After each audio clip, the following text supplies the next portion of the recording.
So most people think starting a YouTube channel is inherently a very hard thing, which it isn't. Making money from a YouTube channel, yeah, that can be very hard and that probably takes like months and months of relentless effort. But starting a YouTube channel is not that difficult. So initially the plan was to make a video about how you can start a YouTube channel in 2025. But I thought before I tell you how, I should give you the why you should start a YouTube channel in this year. Even if you don't make any money, even if you do not get like millions of subscribers or millions of views, a YouTube channel can still be beneficial in other aspects of your life. Let me explain. So we are all to some extent familiar with the monetary aspect of running a YouTube channel, getting paid from AdSense, getting paid from brands.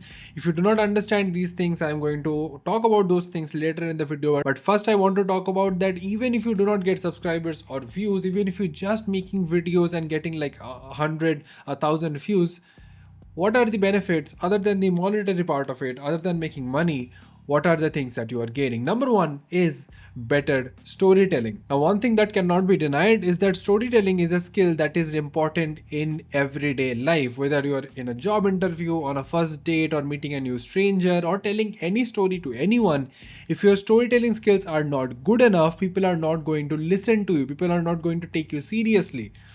That is why learning to tell stories better is actually a very important skill in our daily life. And through making videos about your own experiences and putting them onto paper, putting them into videos actually enhances your storytelling skills that can be used across your lifestyle. Now, number two is the reason that I personally started the YouTube channel for. I was a very shy, introverted kid growing up. I had a very high difficulty while talking to new people, while talking to people in general, let alone talking to a camera. I was very, very scared of the camera. So I started a YouTube channel so that I could fight my camera consciousness and I could get better at communicating with people. My English has gotten a whole lot better. My communication skills in general, my Hindi, which is not my mother tongue either, has gotten a whole lot better because I started talking to the camera.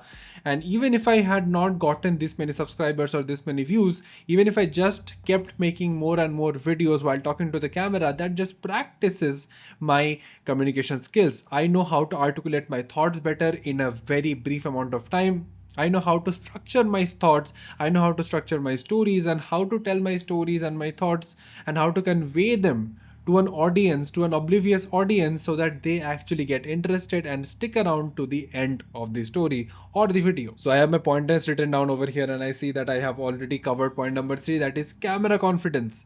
I was someone who was terrified of a camera, and look at me now.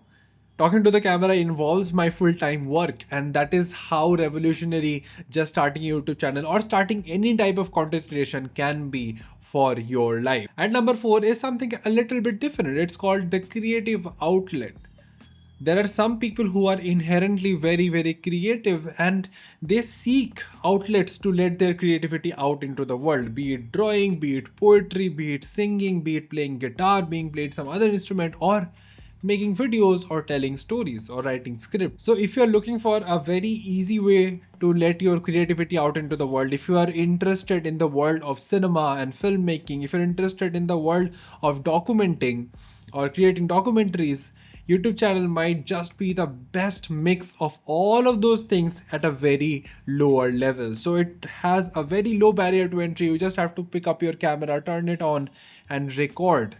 If you want to get it to the next level, actually script things, actually write pointers of what you're going to talk about and then talk about those on camera and upload them. And that is something inherently a necessity for me. For the last 4, 5, even 6, 7 years, to be honest, I have been creating videos, creating art because I want to let these things through. If you are an inherently creative person, you know that you have to let this out of your system. You cannot just keep bundling all that creativity. It will make your mind explode otherwise. That is why we create art. Coming in at number 5 is a network. Let me tell you that the most creative and the most fascinating, the most amazing people that I have met today are 90% met through my content creation journey, because I have been putting content on the internet. People are seeing that content.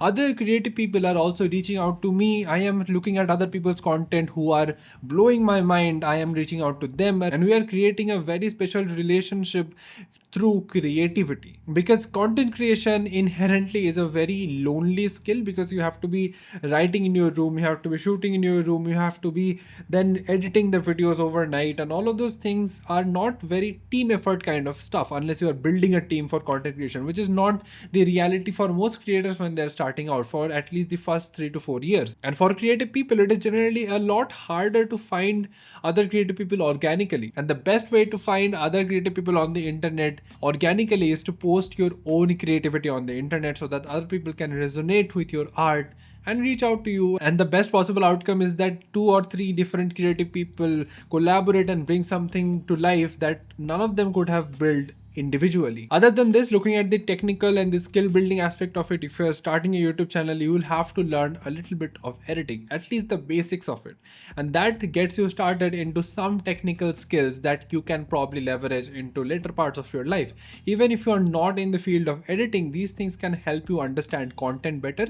And even if you're in marketing or performance marketing, even if you're building banners, you'll understand things a lot better, because you will have a better understanding of consumer psychology and how people watch content, how people perceive content. All of these things are going to be very, very crucial in a lot of fields that you're going to be working on in your life. And talking of different fields and different jobs, creating content can land you jobs as well.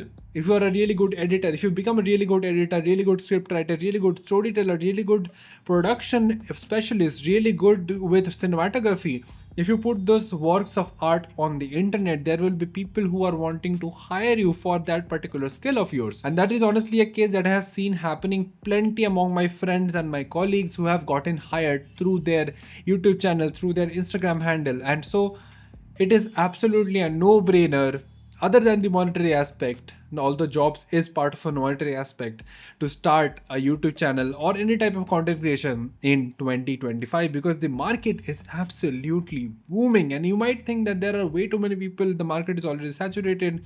It's not. Most people are just a copy of a copy of a copy, because most people are literally blatant copies of what other people are doing. They're not taking inspiration, they're blatantly copying things from other people. So creating something new, creating something with your own flavor is not that hard actually. Now, for the sake of the video, let's also talk about the monetary aspect of this whole thing.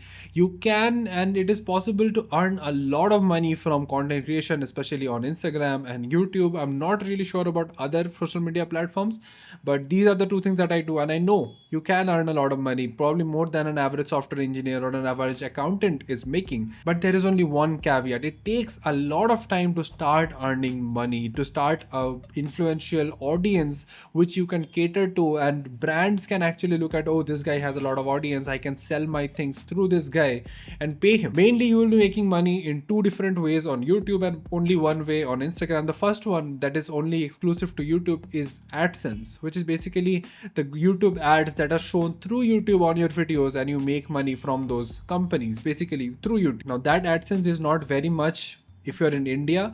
If your majority of the audience is Indian, you're not going to make much from the AdSense. But when you have a tangible amount of audience, tangible amount of views that are coming back regularly to your channel, to your profile, to your page, brands are going to reach out to you to promote their service, their content, or their product. And that is probably the biggest chunk of money most creators are earning these days. This is something that is common across YouTube and Instagram. Other than that, people are also selling their own stuff, but that is something that goes into the business side of it, that requires some business understanding. So I'm not going to talk about all of those things, because that is a whole different skill set. That is not just content creation. And another thing that most people overlook is that if you are running an agency, or if you are a freelancer, a solo freelancer, putting out very amazing eye-catching edits on the internet will actually land you way more leads than you can ever get through sending cold emails to your potential clients. If they come to you, you can also charge them more compared to when you reach out to them. So putting your best work out there on the internet is essentially opening your doors to infinite amount of leads if your work is good enough, basically. So whether you're a freelancer looking for leads, working a job, looking for some side hustle, or you're a student, a very shy student who want to improve their storytelling and their communication skills, who wants to talk to more people, Starting a YouTube channel or starting content creation in general in 2025 might be the best power move you take. Now, this is not something that will change your life very instantly. It will take some time. It is like compound interest. It will take 6 to 8 to 12 months to show the effects, to show the newfound confidence. And again, I'm going to say that doing this consistently is not very easy. You'll have to be putting in certain amounts of time, certain amounts of effort into creating your videos, even if you're just creating very basic videos. So that is really the only disclaimer, but the ROI on that investment is huge. It is absolutely improportional. So I hope I have convinced at least 1% of you guys watching to start your content journey in 2025. If you want me to make a video about how you can start a YouTube channel in the most effective way and grow it as much as possible in 2025, let me know in the comments below and I'll make the next video right about that.